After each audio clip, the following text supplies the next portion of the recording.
Já pensou estar no final dos anos 60 e dar de cara com os seguidores de Manson e nessa hora perceber que já é tarde demais? Mas vocês querem um demônio, porque é o que vocês são. Eu sou Marcelo Patrola e seja muito bem-vindo. Eu nunca tive vez no mundo de vocês, o mundo que vocês criaram. Você provavelmente já ouviu falar de Charles Manson, não é mesmo?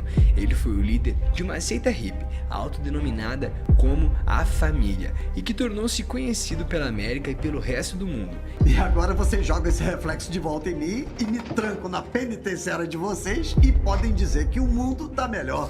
E sua fama se deve principalmente pelo fato do assassinato da atriz Sharon Tate, que estava grávida, e outras 6 pessoas. Essa não é uma história nada santa para um homem que se denominava como a reencarnação de Jesus Cristo. Eu tenho estado na cela de vocês desde que eu tinha 8 anos. Eu nem sequer tenho um nome. O começo. Jovens conversam e dão risada, enquanto passam baseados um para os outros, depois de ingerirem um pouco de LSD. O cenário onde isso acontece é uma propriedade na periferia de uma grande cidade durante o fim da década de 1960, em um ambiente onde todos podem ser e fazer o que quiserem. A ideia é se desvencilhar do sistema que promove guerras como a do Vietnã. Essa poderia ser a descrição de uma cena hippie em qualquer local dos Estados Unidos naquele período, mas não é assim.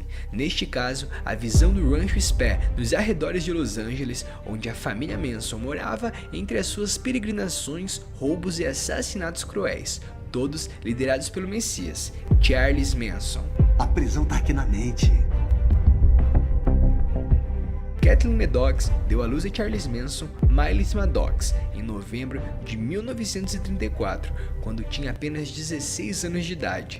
O garoto nasceu em Cincinnati, no estado norte-americano de Ohio, mas passou boa parte da infância mudando de cidade, já que a sua mãe foi expulsa de sua casa quando descobriu a gravidez.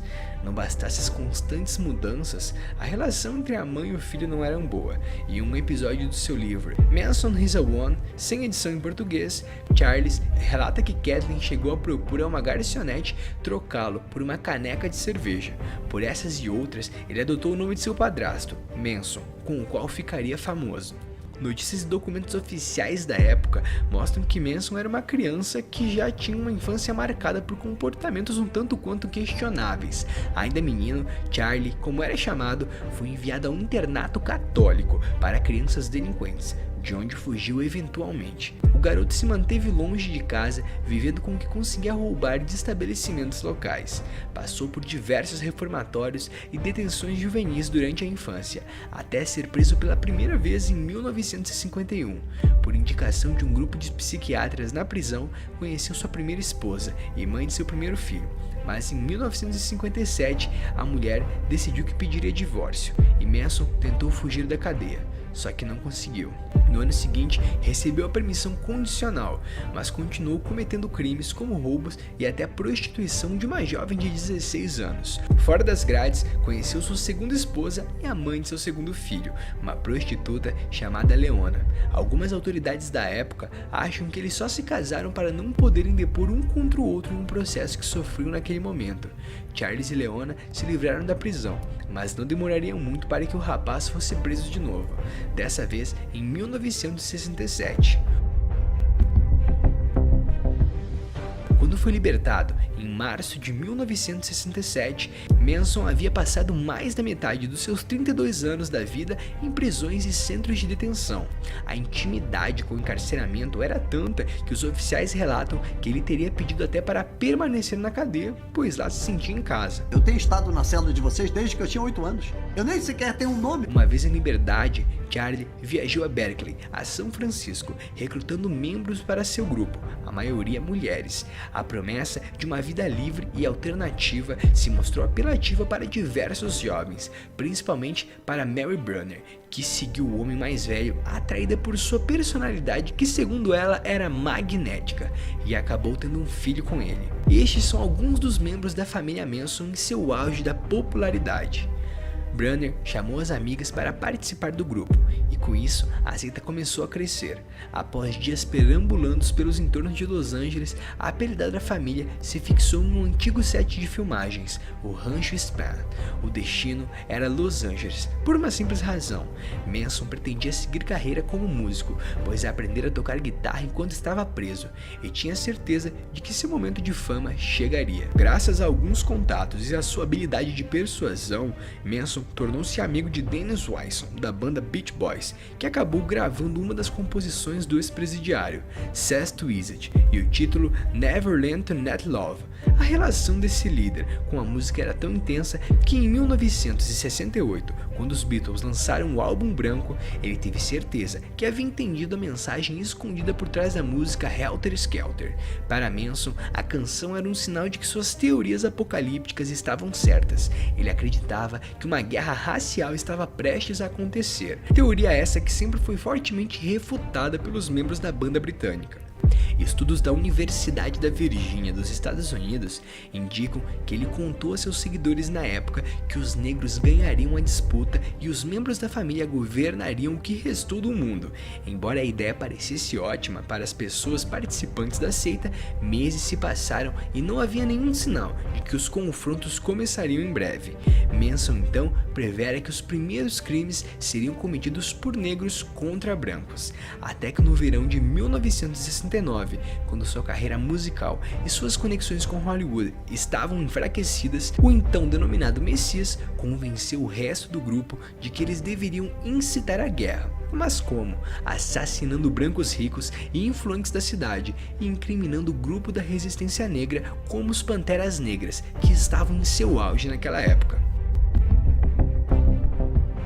Foi na madrugada de 9 de agosto de 1969 que Manson orientou seus pupilos, Tex Watson, Susan Atkins, Linda Kassab e Patricia Krinkel, a invadirem o número 10.050 da rua Cielo Drive e destruir totalmente quem estiver lá, da maneira mais cruel que puderem. E lá estavam a atriz Sharon Tate, grávida de 8 meses, Jay Sebring, cabeleireiro e amigo e ex-namorado dela, a socialite milionária Abigail Fonger e seu namorado, o polonês Walvik Frank, e Steven Parent, um amigo do caseiro.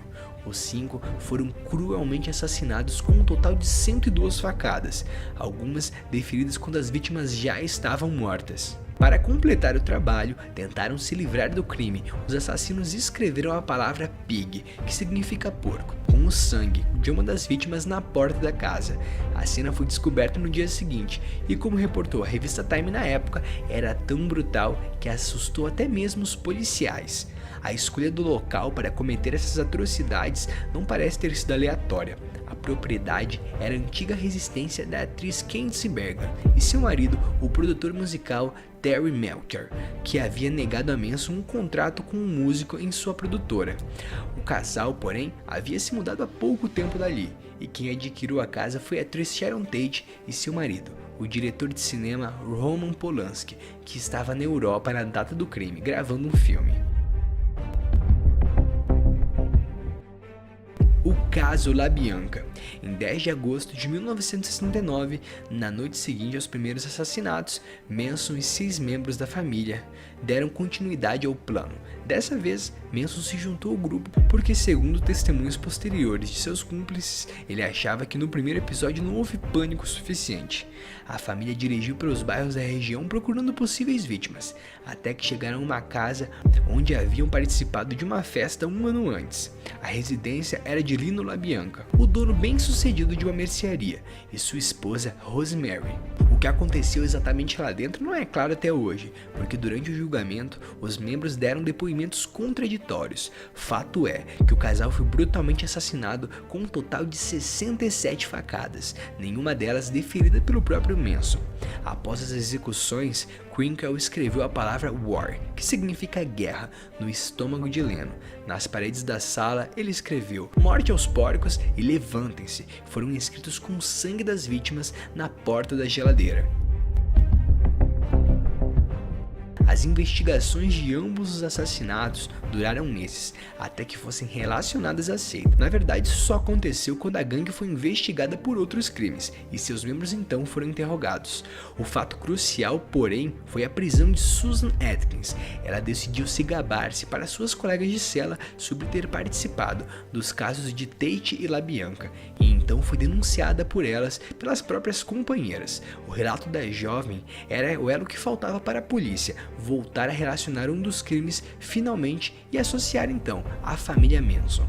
O julgamento dos participantes da seita foi um evento à parte. Os jovens acusados estavam no tribunal, contentes e de mão dadas, e cantando.